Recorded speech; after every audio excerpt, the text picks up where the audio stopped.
आज का जो रियल इंसिडेंट है वो बहुत ही ज़्यादा खौफनाक और बहुत ही ज़्यादा भयानक है। अगर आप इसे आखिरी तक देखेंगे तो आपको बहुत कुछ सीखने को मिलने वाला है। कैसे अपनों पर धाक लगाए बैठे होते हैं कि कब जो है उन्हें काट के रख दे। इस पूरे रियल इंसिडेंट में आपको इतना कुछ सीखने को मिलने वाला है। इमेजिन कीजिए कि आप एक घर में रहते हैं जिसमें मुश्किल से 7 से 10 मेंबर्स हैं, लेकिन आपके घर में हर तरफ कुछ ना कुछ पोजेशन का केस हो रहा है और आपको पता है किसी अपने का हाथ है, लेकिन आप उसे पकड़ नहीं पा रहे। और जब आप बिल्कुल उस गुत्थी सुलझाने के मौके पर आते हैं तब आपके सामने एक ऐसा सच खुलता है जिसको देखने के बाद, सुनने के बाद आपके पैरों तले जमीन खिसक जाती है। दीक्षा ने अपनी रिकॉर्डिंग में बताया कि अक्षय भाई मेरे पिताजी इंजीनियर थे। जब दीक्षा पैदा नहीं हुई थी उनके पापा की पहले ही एक शादी हो चुकी थी। शादी का जो रीजन था वो होता है ना कि बुजुर्ग आपस में एक डिसीजन बना लेते हैं कि जमीन के चक्कर में या फिर कोई ना कोई कॉम्प्रोमाइज करने के चक्कर में दीक्षा के पापा की शादी करा दी थी एक ऐसी लड़की से जिसको दीक्षा के पापा ने आज तक देखा भी नहीं था। मैरिज वाले दिन फर्स्ट टाइम दीक्षा के पापा ने देखा उस औरत को, और उस औरत से कहीं ना कहीं एक कॉम्प्रोमाइज वाली चीज हो गई थी। दीक्षा ने अपनी रिकॉर्डिंग में बताया कि अक्षय भाई मेरे पापा और मेरी जो बड़ी मम्मी थी, मतलब जिनसे उनकी पहले शादी हुई थी, उनकी शादी हुई। शादी के बाद इनके पापा को जो उनकी बड़ी मम्मी थी, मतलब जिनसे पहली शादी हुई थी, उनसे 3 लड़कियां और एक लड़का हुआ था। कुछ टाइम बाद दीक्षा के जो पापा थे वो गांव को छोड़ के शहर जाने की कोशिश करते हैं क्योंकि उनके एम्बिशंस बहुत बड़े थे और वो एक प्रॉपर इंजीनियर फील्ड में जाना चाहते थे। वो उस गांव वाली जगह को छोड़ के पोखरा मूव हो जाते हैं और पोखरा में इनकी मुलाकात होती है दीक्षा की मम्मी से, मतलब जिनसे उनकी सेकंड मैरिज होती है।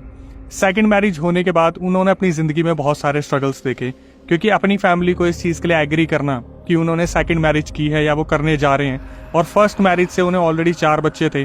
कैसे न कैसे दीक्षा के जो पापा थे उन्होंने अपने मम्मी पापा को मना लिया इस चीज को लेके कि वो सेकंड मैरिज करना चाहते, क्योंकि फर्स्ट मैरिज जो हुई थी वो एक कॉम्प्रोमाइज थी, बिना दिखाए उनसे शादी करवाई गई थी और वो काफी छोटे थे, शायद उनका बाल विवाह रहा होगा उस टाइम पर।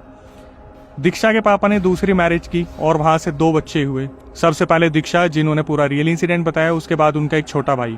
दीक्षा ने बताया कि अक्षय भाई मेरे पापा ने सारे बच्चों को, सारी रिस्पॉन्सिबिलिटी को एक साथ लिया। दीक्षा ने बताया कि मेरे पापा की 6 संतानें हो गई। पहली मम्मी से 4 बच्चे और जो मेरी मम्मी है उनसे 2 बच्चे, मतलब ये और इनके छोटे भाई। इनके पापा ने सारी रिस्पॉन्सिबिलिटी निभाई। 2 बड़ी बहनों की शादी कराई, मतलब जो पहली मम्मी से 4 बच्चे थे उसमें जो 2 लड़कियां थी उनकी शादियां करवाई। पैसा अच्छा खासा खर्च होता था लेकिन इनकम इतनी जनरेट नहीं हो पाती थी। बाय प्रोफेशन दीक्षा ने बताया कि मेरी जो मम्मी है वो अभी डेंटिस्ट है, और दीक्षा के साथ ये पूरा रियल इंसिडेंट हुआ 2019 में, जहां पर वो सिर्फ और सिर्फ 7th क्लास में थी। दीक्षा ने बताया कि अक्षय भाई मेरे दादा दादी, मतलब मेरे पापा के मम्मी और पापा पहले वाली मम्मी के पास रहते थे, मतलब जो पहले वाइफ थी उनके साथ रहते थे और उनके बच्चों का सारा ध्यान उन्हीं ने रखा था। जबकि दीक्षा के पापा और मम्मी हमेशा शहर की तरफ रहे थे, वो दीक्षा और उनके छोटे भाई का ध्यान रखते थे। दीक्षा ने अपनी रिकॉर्डिंग में बताया कि अक्षय भाई हमारे परिवार में कभी किसी चीज की कमी नहीं रही। मतलब ये लोग कभी जब अपनी पहले परिवार में जाया करते थे, गाँव में जाया करते थे मिलने के लिए, तो इनमें काफी अच्छा प्यार था। जो बड़ी मम्मी थी वो भी बच्चों को बहुत प्यार करती थी, जो दूसरी मम्मी थी वो भी आपस में सब कुछ घुल मिल के रहते थे, परिवार में किसी चीज की कमी नहीं थी। लेकिन जब दीक्षा 7वीं क्लास में आई, काफी छोटी थी वो और ये लोग शहर में रहते थे, तभी 1 साल के अंदर अंदर दीक्षा के जो दादा दादी थे वो एक्सपायर हो गए। बड़ा ही अजीब माहौल हो गया और इन्होंने ये डिसाइड करा कि जहाँ पर ये अभी रह रहे हैं शहर में, वहां पर ये रेंट दे के रह रहे हैं, तो क्यों ना हम अपने गाँव वाले घर में परमानेंटली मूव हो जाए और पूरी फैमिली एक साथ रहे। लेकिन दीक्षा ने बताया कि शायद अक्षय भाई मेरे पापा का ये सोचना अपना सबसे बड़ा गलत डिसीजन था और ये नहीं पता था कि ये सब मौत के मुंह में जाने वाले हैं। दीक्षा ने बताया कि अक्षय भाई, मैं, मेरे मम्मी पापा और मेरा छोटा भाई हम गांव में मूव हो गए। दीक्षा ने गांव वाले घर का पूरा नक्शा बताया कि अक्षय भाई हमारा 3 मंजिल का घर था। ग्राउंड फ्लोर, फर्स्ट फ्लोर हम लोगों ने रेंट पे दे रखे थे। 2nd फ्लोर पे मैं और मेरी फैमिली रहती थी। 3rd फ्लोर पे जो बड़ी मम्मी थी और उनकी बेटी रहा करती थी। बेटे को ऑस्ट्रेलिया भेज दिया गया था। अभी एक बहुत बड़ा क्वेश्चन उठता है कि ऑस्ट्रेलिया क्या करने गया, कैसे गया, किसने भेजा। दीक्षा ने बताया कि अक्षय भाई मेरी बड़ी मम्मी से जो बच्चा हुआ था, जो सबसे छोटा वाला भाई था, वो पढ़ने में बहुत ही ज्यादा टैलेंटेड था, लेकिन बड़ी मम्मी के पास इतने पैसे नहीं थे। जिस फैमिली से वो बिलोंग करती थी उनके पास भी इतने पैसे नहीं थे कि उसे हायर एजुकेशन के लिए किसी अच्छे स्कूल में पढ़ाया जाए। तो दीक्षा की मम्मी ने, जो डेंटिस्ट हुआ करती थी, उन्होंने अपने ससुराल से जो जेवर वगैरह लेके आई थी, ज्वेलरीज लाई थी, उन्हें बेचकर बड़ी वाली मम्मी के लड़के को ऑस्ट्रेलिया भेजा और वहां पर वो प्रॉपरली ऑस्ट्रेलिया में पढ़ा करता था। दीक्षा ने बताया कि अक्षय भाई 1 हफ्ते तक तो बिल्कुल ठीक रहा सब कुछ, हमारे घर में कोई दिक्कत नहीं थी, लेकिन 1 हफ्ते बाद अचानक से बड़ी मम्मी का रवैया बदल गया। जैसे उन्हें हमें वहां पर रहते हुए देख या खुश होते हुए देख बहुत जलन होने लगी। पापा ऑफिस जाते थे, मम्मी ऑफिस जाती थी, लेकिन जब वो लोग वापस आते थे तो बड़ी मम्मी उनसे बेवजह लड़ा करती थी। उन्होंने अजीब अजीब सी स्टेटमेंट देनी शुरू कर दी कि अभी तक तो तुम वहाँ रह रहे थे, जैसे ही तुम्हारे माँ बाप गुजर गए तुमने इस घर पे कब्जा कर लिया, तुम्हें क्या लगता है तुम आगे जाके यहाँ सुकून से रह लोगे, हम तुम्हें नहीं रहने देंगे। ये बड़ी मम्मी सबके सामने बोला करती थी। दीक्षा ने बताया कि अक्षय भाई, मेरे जो पापा है ना, उनका हमेशा से एग्रेशन लेवल बहुत ज्यादा रहा है। मतलब क्योंकि वो अपने पैरों पे स्टैंड हुए, उन्होंने सब कुछ खुद करा, सारे खर्चे मैनेज करे, तो वो किसी की सुना नहीं करते थे। तो जो बड़े पापा थे और जो बड़ी मम्मी थी, उनकी बहुत बहसाबाजी हुआ करती थी। हालांकि दीक्षा ने बताया कि मेरी मम्मी, मैं और मेरा छोटा भाई, हम कभी लड़ाई के बीच में नहीं आते थे। पापा ही बड़ी मम्मी से बहस करते रहते थे और ये बहस जो थी अलग ही लेवल पर चली जाती थी। रोज इन चीजों को देखकर दीक्षा बहुत परेशान हो गई थी। दीक्षा ने बताया कि अक्षय भाई, मैं स्कूल से आती और घर पे जाना मेरी मजबूरी हुआ करती थी, वरना मेरा 1% मन नहीं करता था घर जाने का। दीक्षा ने बताया कि अक्षय भाई, मैं शहर में बहुत खुश रहा करती थी। यहाँ वापिस आके जैसे मैं इतना ज्यादा घुट गई थी, इतना ज्यादा बंद गई थी कि मैं किसी से बात करना पसंद नहीं करती थी। मैं चिड़चिड़ी हो गई थी। ये लड़ाइयाँ दिन पे दिन बढ़ती गई। दीक्षा ने बताया कि एक दिन वो सेकंड फ्लोर पे अपने मम्मी पापा के साथ बैठी हुई थी, सब खाना खा रहे थे।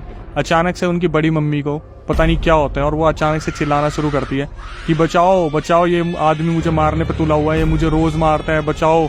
इनकी बड़ी मम्मी ने चिल्ला कर पूरे मोहल्ले को इकट्ठा कर लिया। दीक्षा ने बताया कि ये सब होते देख उनके पापा इतने ज्यादा एग्रेसिव हो गए, वो सीधा उनके पास गए और बोले कि तुम हमारी लाइफ से क्या चाहते हो। तो उनकी बड़ी मम्मी ने बोला कि इस घर को छोड़ के यहाँ से चले जाओ हमारे हाल पर, और तुम्हें पैसे भी देने पड़ेंगे, तुम हमारा ध्यान भी रखोगे, लेकिन इस घर में तुम वापस मत आना, जैसे तुम पहले गए थे वैसे ही चले जाओ। इतनी ज्यादा बहस हुई, मोहल्ला इकट्ठा हो गया। मोहल्ले ने दोनों पक्ष के लोगों को समझाया, मतलब बड़ी मम्मी को और पापा को बहुत मुश्किल से समझाया और रिलैक्स कर दिया। दीक्षा ने बताया कि अक्षय भाई, मेरे पापा नीचे आए और सारा लॉक कर दिया गया घर, नीचे से कुंडी लगा दी और उस नीचे वाली कुंडी की चाबी हमेशा मेरी बड़ी मम्मी के पास हुआ करती थी। दीक्षा ने बताया कि अक्षय भाई, बहुत बुरा माहौल हो गया। पापा ने बड़ी मुश्किल से सारी चीजों को रिलैक्स किया और जब वो सेकंड फ्लोर पे आए तो अचानक से उनकी चेस्ट में पेन होना स्टार्ट हो गया। दीक्षा ने बोला कि मैं और मेरी मम्मी समझ गए थे कि हार्ट अटैक आया है या कुछ ना कुछ बहुत ऐसी चीज हुई है जो हाथ से बाहर निकलने वाली है। दीक्षा ने बताया कि नीचे वाले गेट की चाबी ऊपर वाली मम्मी के पास थी, मैं फटाफट वहां भागी। दीक्षा ने बहुत आवाजें लगाई कि पापा को हार्ट अटैक आ रहा है, पापा की चेस्ट में पेन हो रहा है, प्लीज चाबी दे दो। लेकिन थर्ड फ्लोर पे जो बड़ी मम्मी बैठी थी उन्होंने चाबी नहीं दी। इन्होंने क्या करा, दीक्षा ने नीचे गई और वहां पर एक ईंट पड़ी हुई थी, उससे उस गेट के दरवाजे को तोड़ा जो नीचे कुंडी लगी हुई थी और बाहर निकली।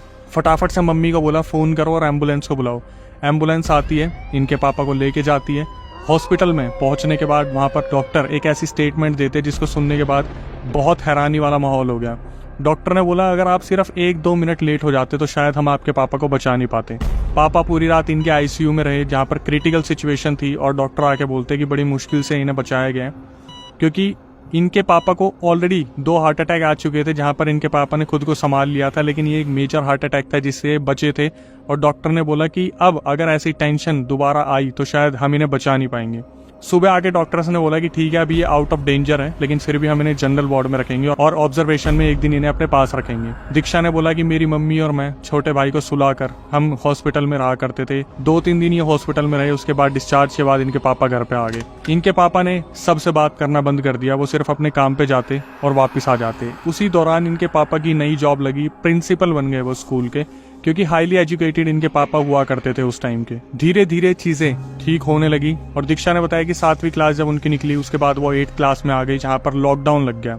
लॉकडाउन लगने के बाद घर में ऐसी सिचुएशन रहा करती थी, लेकिन बड़ी मम्मी को भी शायद ये पता था कि मेरे पापा को कहीं ना कहीं हार्ट अटैक आया था और अगर पंगे लिए गए तो उनको भी खर्चे के पैसे नहीं मिलेंगे। तो बड़ी मम्मी ने अपने आप को शांत कर लिया, लेकिन ये शांति बहुत देर की नहीं थी। लॉकडाउन के दौरान उन्होंने अपने घर से सारी तैयारी की, पेपर्स दिए, फिर वो दोबारा 9th क्लास में पहुंच गई। 9th क्लास में उन्होंने अच्छे से पढ़ाई की, उसके बाद वो 10th में आ गई। दीक्षा ने बताया कि अक्षय भाई 2-3 साल जिंदगी के बड़े सुकून से निकलने की कोशिश की गई, लेकिन फिर जब वो 10th क्लास में आ गई तो दीक्षा ने बताया कि मुझे पता नहीं क्या हो गया। मैं स्कूल जाती लेकिन मैं किसी से बात भी नहीं करती थी। मैं एक फूडी पर्सन हुआ करती थी, लेकिन मेरे को खाना पसंद नहीं आता था। दीक्षा ने बताया कि मैं और लड़कियों से थोड़ी सी फैटी हूँ, लेकिन मेरे को जितना खाना अच्छा लगता था मैं उतना ही दूर जा रही थी खाने से। जब वो 10th क्लास में आ गई, बोर्ड्स वगैरह की तैयारी चल रही थी, दीक्षा ने बताया कि अक्षय भाई हमारे साथ ऐसा होता था कि जैसे हमें अगर कपड़े सुखाने हैं तो हमें छत पे ही सुखाने पड़ेंगे, लेकिन जब मम्मी कपड़े छत पे सुखा के आती और रात को कलेक्ट करने के लिए जाती है, शाम को कलेक्ट करने के लिए जाती, तो उन कपड़ों की पोजीशन चेंज हुआ करती थी और कभी कभी वो कपड़े फटे हुए मिलते थे। रेफरेंस के लिए एक फोटो दी है, आइए उस फोटो को देख लेते हैं। इस फोटो को देखने के बाद आपको पता चल रहा होगा कि जैसे दीक्षा खुद भी अगर ऊपर कपड़े लेने जाती थी या उनकी मम्मी जाती थी तो उनके नए नए कपड़े वहां पर फटा मिला करते थे। इस बात पे काफी बहसाबासी हुआ करती थी, लेकिन फिर भी ये जो दीक्षा की मम्मी थी, दीक्षा थी, हमेशा शांत रहा करते थे इस चीज को छोड़ के कि इंसान की जान से बढ़ के क्या होगा, ये कपड़े तो क्या ही होंगे, छोटी मोटी चीजें होती रहती है, पता नहीं कौन कर रहा है, शायद कोई जानवर हो, लेकिन कहीं ना कहीं सबको अंदाजा था कि कौन करने वाला है। दीक्षा ने बताया कि ये चीजें तो लाइफ में चली रही थी, लेकिन जब वो 10th क्लास में आई तो उनका जिस दिन बर्थडे था वो स्कूल में थी और उनकी जो फ्रेंड्स थी उन्होंने शायद प्लान किया था कि वो दीक्षा के लिए कुछ गिफ्ट लेके आएंगे, लेकिन दीक्षा को बताएंगी नहीं, वो उनके बैग में रख देंगी। तो दीक्षा के जन्मदिन वाले दिन जो उनकी फ्रेंड थी वो उनके बैग में गिफ्ट रखने के लिए आगे बढ़ती है और जब बैग खोलती है तो वहां पर देखती है कि एक डायरी रखी है। ये डायरी उनके लिए बहुत नई थी क्योंकि दीक्षा अपनी बेस्ट फ्रेंड से कुछ भी छुपाती नहीं थी। दीक्षा की जो फ्रेंड थी वो वहां से उनकी डायरी निकालती है, गिफ्ट उनके बैग में डालती है और उस डायरी को पढ़ना शुरू करती है। तो उस डायरी के अंदर बहुत ही ज्यादा अनयूजुअल इमेजेस बनी हुई थी, गोस्ट की, स्पिरिट्स की, चुड़ैल की, अजीब अजीब सी आकृति बनी हुई थी वहां पर। उनकी फ्रेंड इतना डर गई उस डायरी को देखने के बाद, वो वहां पर बुरी तरीके से रोने लगी। जब दीक्षा क्लास से बाहर थी तो टीचर देखकर वहां पर आती है कि क्या हुआ है, रोना पीटना क्यों चल रहा है, क्यों उनकी फ्रेंड रो रही है। तो जब वो डायरी देखती है टीचर, दीक्षा की तभी क्लास में एंट्री होती है और दीक्षा ने बताया कि वहां पर उनके अंदर एक अजीब सा पोजेशन आ गया, जहां पर उन्होंने अपनी टीचर से वो डायरी छीनकर सब पे चिल्लाना शुरू कर दिया। उनकी टीचर ने बड़ी मुश्किल से उन्हें शांत कराया, उन्हें बैठाया और तसल्ली दी कि किसी ने इस डायरी को देखा नहीं है, हम जस्ट ये देख रहे थे कि आउट ऑफ सिलेबस बुक तुम्हारे बैग में कहाँ से आ गई। दीक्षा ने बताया कि अक्षय भाई, मैं बड़ी मुश्किल से शांत हुई, मैं अपने घर आई, मेरे मम्मी पापा ने मेरा बर्थडे सेलिब्रेट किया और मुझे उस दिन गिटार गिफ्ट में दिया जो कि मुझे बहुत ही ज्यादा पसंद था। लेकिन दीक्षा की लाइफ में शायद ऐसी चीजें जुड़ चुकी थी जिससे वो अनजान थी, जो आगे जाके उनकी पूरी जिंदगी बुरी तरीके से दहलाने वाली थी। दीक्षा ने बताया उनके जन्मदिन वाले दिन के हादसे के बाद उनकी तबीयत बहुत ज्यादा खराब रहने लगी। धीरे धीरे उनकी तबीयत इतनी ज्यादा खराब होने लगी कि वो 21 दिन तक स्कूल नहीं जा पाई। स्कूल से फॉलोअप के लिए कॉल आता था तो ये बता देते थे कि बच्ची की तबीयत बहुत ज़्यादा ख़राब है। इन्होंने अलग अलग हॉस्पिटल्स में दिखाया जहाँ पर डॉक्टर देखते बता देते कि इन्हें मेंटली डिप्रेशन है, ये किसी चीज़ से परेशान चल रही है, इसका इलाज सिर्फ ये है कि इन्हें शांति में रहने दिया जाए। 21 दिन हो गए थे, फिर उसके बाद 30 दिन हो गए, लेकिन दीक्षा जो थी वो अपने स्कूल तक नहीं पहुँच पाई और उनकी तबीयत बहुत ज़्यादा ख़राब होने लग रही थी। उनका वजन कम नहीं हो रहा था, बढ़ रहा था बिना कुछ खाए। और दीक्षा इस चीज़ से परेशान थी कि मेरा जो वेट है वो इतना ज़्यादा फैलता कैसे जा रहा है, जबकि वेट कम होना चाहिए था। तो दीक्षा ने बताया कि अक्षय भाई, जब मैं हॉस्पिटल जाती थी वहाँ पर दुनिया भर के टेस्ट होते थे, इतने ज़्यादा खर्चा होता था। ये बात धीरे धीरे फैलने लगी हमारे रिलेशंस में कि दीक्षा के ऊपर इतना ज़्यादा पैसा खर्च हो रहा है। तो जो दीक्षा की मम्मी थी, मतलब उनकी नानी जी, वो फ़ोन करती है घर पे और बताती है कि तुम इतना सारा पैसा खर्च कर रहे हो, इसे किसी तांत्रिक को, किसी मौलवी को, किसी बाबा को दिखवा क्यों नहीं लेते, क्योंकि अगर वहाँ कोई दिक्कत नहीं निकल के आ रही तो एक बार वहाँ भी दिखवा लो। इनके पापा प्रिंसिपल थे, मम्मी डेंटिस्ट थी, तो उनको कहीं ना कहीं इस चीज़ पर बिल्कुल भी बिलीव नहीं था। लेकिन फिर भी नानी के इतने बोलने पर जो उनके पापा है वो एग्री करते हैं और उनकी नानी ही जो है एक मौलवी का नंबर देती हैं। तो ये अपनी बेटी को एक मौलवी के पास लेके जाते हैं। तो मौलवी वहाँ पर बैठे होते हैं और वो यही बोलते हैं अगर इनके ऊपर कुछ होगा तो ये अभी यहाँ पर बेहोश हो जाएंगी और फिर इनका जो भी ड्रामा है वो हमारे सामने स्टार्ट हो जाएगा। दीक्षा ने बताया कि अक्षय भाई, मुझे बस इतना पता है। मैं वहाँ पर जाके बैठी और मेरे जैसे 3-4 लोग और भी बैठे हुए थे जो मुंह नीचे करके बैठे थे। दीक्षा ने बताया कि अक्षय भाई, मुझे कब नींद आ गई मुझे पता ही नहीं चला, और जब मैं उठी तो मैंने पहली बार जिंदगी में अपने पापा को अपने सामने रोता हुआ देखा। मतलब उसके बाद जो था, दीक्षा को घर आने के बाद पता चला कि उनके अंदर कोई स्पिरिट है, कोई ना कोई ऐसी स्पिरिट है जो उनको टेक ओवर कर रही है। उनका जो पूरे फैमिली का शक था वो बुरी तरीके से टूट गया था, क्योंकि उन्हें लग रहा था कि अगर इसके अंदर ऐसा कुछ होगा तो वो बड़ी मम्मी का करा होगा। लेकिन यहाँ पर एक नई ही गुत्थी सुलझ के आती है। एक्चुअली में इनके जो दीक्षा के पापा थे, इनकी एक बड़ी बहन थी जो काफ़ी टाइम पहले बचपन में ही गुजर गई थी, क्योंकि उन्हें कोई ऐसी बीमारी थी जिसका इलाज नहीं था और कहीं ना कहीं वो इनको पोजेस करके बैठी थी। दीक्षा को बाद में पता चलता है, उनके मम्मी पापा बताते कि बेटा, जब हम आपको वहाँ लेके गए थे तो आप बार बार जो है बुआ की आवाज़ में बोल रहे थे कि मैं इससे बहुत प्यार करती हूँ, मुझे इसके ऊपर छोड़ा गया है, मैं अपनी मर्जी से नहीं आई हूँ और मैं इसी की बहन हूँ, मतलब उनके पापा की बहन हूँ, मतलब इनकी बुआ हूँ। तो वहाँ पर चीज़ें सुलझती नहीं है क्योंकि उस मौलवी के पास शायद इतनी ताकत नहीं थी कि वो इन चीज़ों को इस तरीके से शांत करके बैठे। कुछ दिन बीतते हैं जहाँ पर उनकी तबीयत ठीक नहीं होती दीक्षा की, और वो बहुत ज़्यादा इरिटेट रहने लगती है, अपनी मम्मी से एग्रेसिवली बात करने लगती है, घूर के बोलती है कि क्या देख रही है, मैं इसे लेके जाऊँगी। तू यहाँ क्या देख रही है, मैं पक्का इसे लेके जाऊंगी, तुम कुछ भी कर लो मैं इसे लेके जाऊंगी। उनकी मम्मी उनके पापा धीरे धीरे बहुत ज़्यादा टूटने लगे थे अंदर, और इस चीज़ का दूर दूर तक कोई इलाज नहीं मिल रहा था। उसके बाद दीक्षा ने बताया कि अक्षय भाई जब उस मौलवी से ये चीज़ें रिजॉल्व नहीं हुई तो पापा ने कम से कम नहीं तो 100 से ज़्यादा तांत्रिकों को दिखाया, लेकिन किसी के बस के ऐसा कुछ नहीं हुआ कि वो मेरे अंदर से पोजेशन निकाल दे। उसके बाद दीक्षा ने बताया कि इंडिया और नेपाल के बॉर्डर पे एक बुद्धा रहते थे, उनका पूरा सेंटर है वहाँ पर जहाँ पर वो शिवा की पूजा करते हैं, मतलब लॉर्ड शिवा महादेव, हमारे जो महादेव है उनकी पूजा होती है वहाँ पर। दीक्षा ने बताया कि उनके पापा ने उन बुद्धा से कांटेक्ट किया और उन बुद्धा ने दीक्षा को वहाँ पर बुलाया उनकी फैमिली के साथ।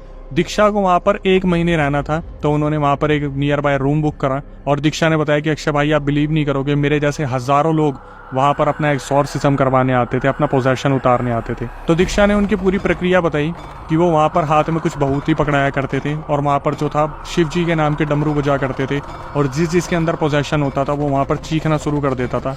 बुद्धा ने वहाँ पर उनका इलाज करा, पूरी तरीके से इलाज करने की कोशिश की, और फिर पता चला कि वो जो एंटिटी उनके अंदर आती थी बुआ की, वो भेजने वाली उनकी बड़ी मम्मी ही थी। दीक्षा की जो बड़ी मम्मी थी उन्होंने ही ये सब कुछ करा हुआ था। और बुद्धा ने वहाँ पर और भी चीज़ें बताई जिसको सुनने के बाद सब हैरान रह गए।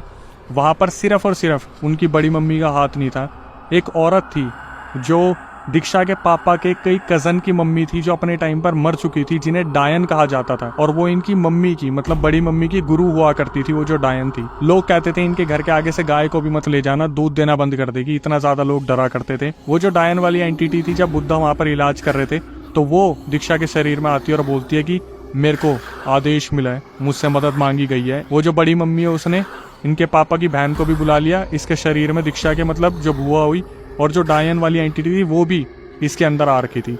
दीक्षा ने बोला कि भाई मेरा ऐसा बुरा हाल हो गया वहाँ पर, मैं रोज वहाँ पर जाती, रोज उनके बीच में बैठती और रोज महादेव की आरती हुआ करती, और महादेव का पता नहीं कितने शंख बजते थे, क्या क्या होता था।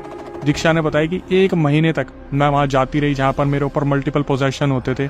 मैं बुरी तरीके से चिल्लाती, मैं बेहोश हो जाती, फिर मैं वहाँ पर हज़ारों लोगों के बीच में बैठती और उन्हें पोजेस होते देखती, एक्सॉर्सिज्म होते देखती।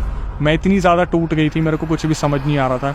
बड़ी मुश्किल से 1 महीना ही हुआ था जब मेरे अंदर ये पोजेशन होने कम हुए थे। तो वहाँ पर जो बुद्धा थे उन्होंने बताया कि ठीक है अब आप लोग घर जा सकते हैं। ये लोग अपने घर वापस आ जाते हैं। दीक्षा ने बताया कि अक्षय भाई इतना सब कुछ होने के बाद मैंने सोचा सब कुछ ठीक हो गया, लेकिन नहीं, उसके बाद चीज़ें और भी ज़्यादा वर्स्ट होने लगी।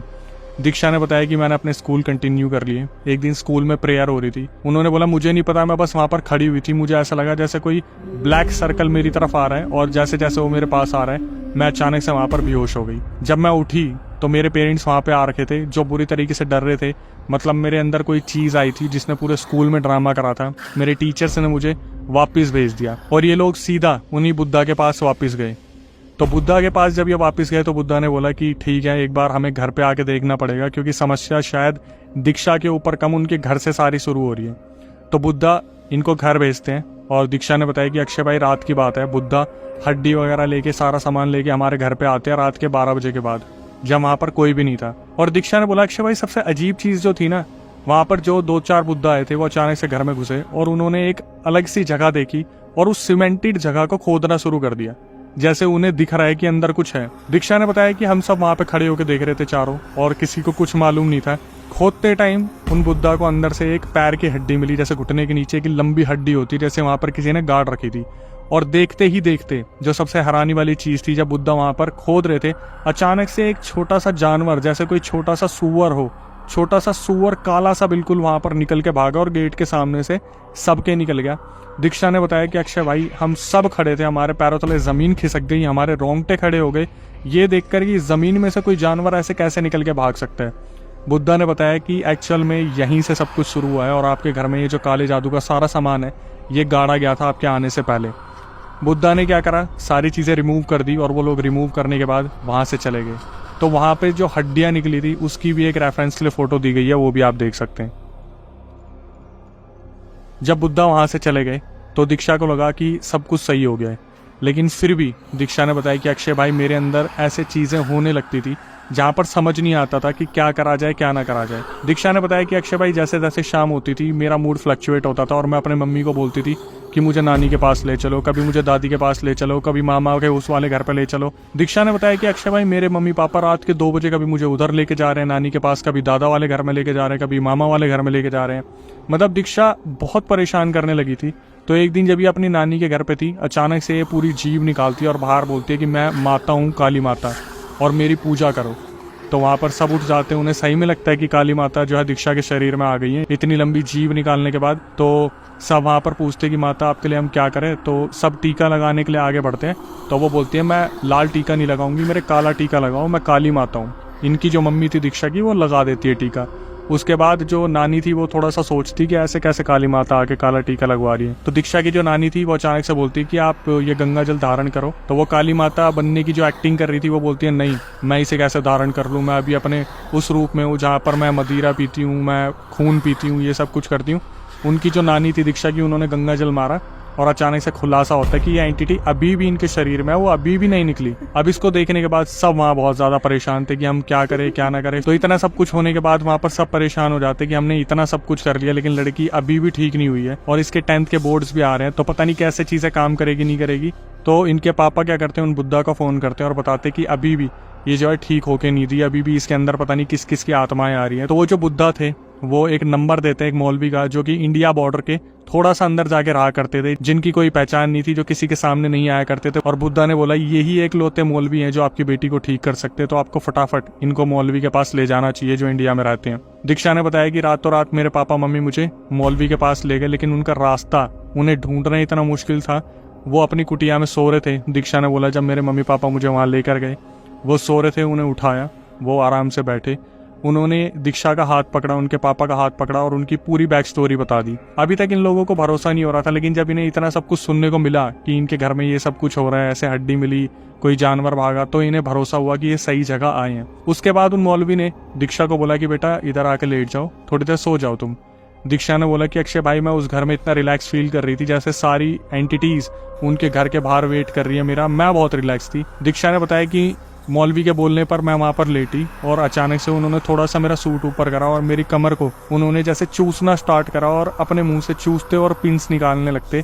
उनके मुंह से 21 पिंस निकली, 21 पिंस निकली। और इस चीज को देखकर उनके पापा, उनकी मम्मी और दीक्षा सब हैरान थे कि ये 2 घंटे से हमसे बातचीत कर रहे हैं, अगर इनके मुंह में पिन होती तो कहीं से तो चुभती, कहीं कुछ होता, लेकिन उन मौलवी ने इनके सामने 21 पिन निकाल के वहां पर फेंकी। उसके बाद दीक्षा ने बताया कि अक्षय भाई जब वो 21 पिन मेरी बॉडी से उन्होंने निकाली तब मैं बिल्कुल रिलैक्स फील हुई। मैं वहां पर 1-2 घंटे आराम से सोई। हमने मौलवी के वहां पर पैर छुए, उनका आशीर्वाद लिया और फाइनली हम अपने नेपाल वापस आ गए। नेपाल वापस आने के बाद दीक्षा ने बताया कि अक्षय भाई मैं बिल्कुल ठीक हो गई, मेरे साथ कुछ नहीं होता था, लेकिन हमारे घर में पैरानॉर्मल एक्टिविटीज होती थी, जैसे अपने आप नल चलते थे, अपने आप लाइट ऑन होती थी, ऑफ होती थी। हमने उन मौलवी से कांटेक्ट किया और मौलवी ने बताया कि अभी कुछ टाइम लगेगा, मैं अभी नेपाल नहीं आ सकता, मुझे कुछ काम है। तो 1-2 हफ्ते बीतने के बाद मौलवी का फोन आता है इनके पास कि मैं फाइनली किसी काम से नेपाल आ रहा हूँ, तो अब मैं आपके घर को देख लूंगा, तो मुझे बता दीजिए एड्रेस क्या है। तो मौलवी जब घर के बाहर पहुंचे, मौलवी ने ऊपर देखा और बोला कि नहीं, मैं अंदर नहीं आऊंगा, इस घर को तो शापित बना रखा है, इस घर के अंदर इतना सब कुछ है जहाँ पर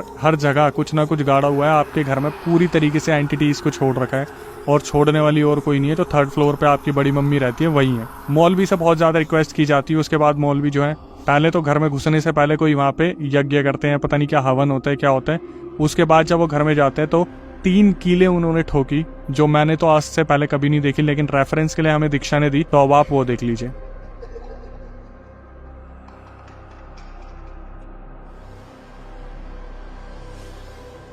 तो इन 3 कीलों को अलग अलग जगह पे जो है दरवाजों पे ठोका गया। उसके बाद मौलवी वहां से गए, इनके घर को पूरा पवित्र करके शुद्ध करके। उसके बाद दीक्षा ने बोला कि अक्षय भाई मैंने बड़ी मुश्किल से 8-10 महीने स्ट्रगल करके बड़ी मुश्किल से पढ़ पुढ़ा के अपनी 10th निकाली, 11th में मैंने साइंस ली, अब मैं 12th में हूँ और अब बिल्कुल इन चीजों से फ्री हो रखी हूँ। लेकिन अब हमारी ऊपर वालों से बिल्कुल बातचीत नहीं होती और आगे जाके हमारा यही प्लान है कि हम इस घर को छोड़ के कहीं ना कहीं मूव कर जाएंगे, क्योंकि जो नेगेटिव एनर्जीज होती हैं इंसानों के मन में वो कभी खत्म नहीं होती, वक्त के साथ बढ़ती जाती है। और बड़ी मम्मी को पता है कि इन्होंने अपना घर बंधवा लिया, लेकिन कहीं ना कहीं हम जब बाहर जाएंगे या छोटा भाई बड़ा होगा उसके साथ कुछ भी हो सकता है। तो दीक्षा ने बोला कि हमने यही सबक लिया अक्षय भाई की वक्त के साथ आगे बढ़ना सीख लो, पुराने जख्मों को जितना कूरे दोगे उतना उसमें से रक्त बहेगा।